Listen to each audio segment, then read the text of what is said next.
மோடியை நிம்மதியாக ஆட்சி செய்ய விடுவார்களா நிதிஷும் சந்திரபாபு நாயுடுவும்? நாடாளுமன்ற தேர்தலில் எந்த கட்சிக்கும் பெரும்பான்மை கிடைக்கவில்லை.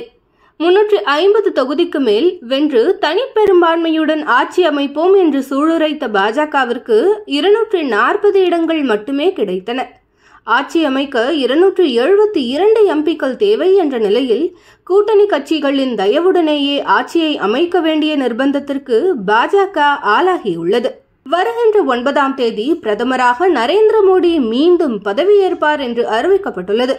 இதற்கு கூட்டணி கட்சிகளின் முக்கிய தலைவரான சந்திரபாபு நாயுடுவும் நிதிஷ்குமாரும் ஆதரவளித்துள்ளனர். இருந்த போதிலும் இந்திய கூட்டணி தலைவர்கள் இவர்களுக்காக எங்கள் கூட்டணியின் கதவு எப்போதும் திறந்திருக்கும் என்று தெரிவித்து பாஜகவுக்கு இனிமா கொடுத்துள்ளனர். தெலுங்கு தேசமும் ஐக்கிய ஜனதா தளமும் ஏற்கனவே என்டிஏ கூட்டணியில் அங்கம் வகித்தவர்கள்தான். வாஜ்பாய் அத்வானிக்கு பிறகு மோடியை பாஜகவின் பிரதமர் வேட்பாளராக முன்மொழிந்த போது அவருக்கு இணையாக நிதிஷ்குமாரையும் பல அரசியல் தலைவர்கள் முன்னிறுத்தினர். நிதிஷ்குமார் தனது நிலைப்பாட்டில் எப்போதுமே உறுதியாக இருந்ததில்லை.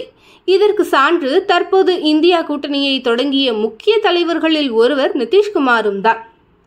தனக்கு ஒருங்கிணைப்பாளர் பதவி தரவில்லை என்ற காரணத்தினால் அங்கிருந்து ஓட்டம் பிடித்தார்.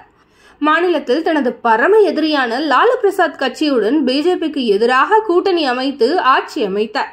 இது ஒரு புறம் இருக்க, சந்திரபாபு நாயுடு எப்படியாவது ஆந்திர மாநிலத்திற்கு சிறப்பு அந்தஸ்து வாங்கிவிட வேண்டும் என்ற குறிக்கோளில் உறுதியாக இருக்கிறார். இவர் அரசியலில் எப்போதுமே சாணக்கியத்தனத்துடன் செயல்படுவதால் இவரை கிங் மேக்கர் என்று அழைப்பார்கள். பாஜக தலைமையிலான வாஜ்பாய் ஆட்சி அமைப்பதற்கு அப்போது முக்கிய காரணமாக இருந்தவர் சந்திரபாபு நாயுடு தான். இப்போது இவர்கள் இருவரும் அதிக எண்ணிக்கையிலான கேபினெட் அமைச்சர்கள் மற்றும் சபாநாயகர் பதவியை கேட்டு அழுத்தம் கொடுத்து வருகின்றனர். இது ஒரு புறம் இருக்க, பாஜகவினரோ நாங்கள் நிதிஷும் நாயுடுவும் இல்லை என்றால் ஆட்சி அமைப்பதற்கு பிளான் பி ஒன்றை தயார் செய்து வைத்துள்ளதாக கூறி வருகின்றனர். மேலும் இதற்கெல்லாம் கவலைப்படுபவர்கள் நாங்கள் அல்ல. வெறும் 10-12 சீட்டுகளை வைத்துக்கொண்டே பல மாநிலத்தில் ஆட்சி மாற்றம் செய்தவர்கள் நாங்கள். இந்த பிரச்சனையை மோடியும் அமித்ஷாவும் லெப்ட் ஹேண்டிலேயே டீல் செய்வார்கள் என்று சவால் விட்டு வருகின்றனர் பாஜகவினர். இதனால் பாஜக எடுத்தேன் கவிழ்த்தேன் என்று எந்த மசோதாவையும் நிறைவேற்ற இயலாது.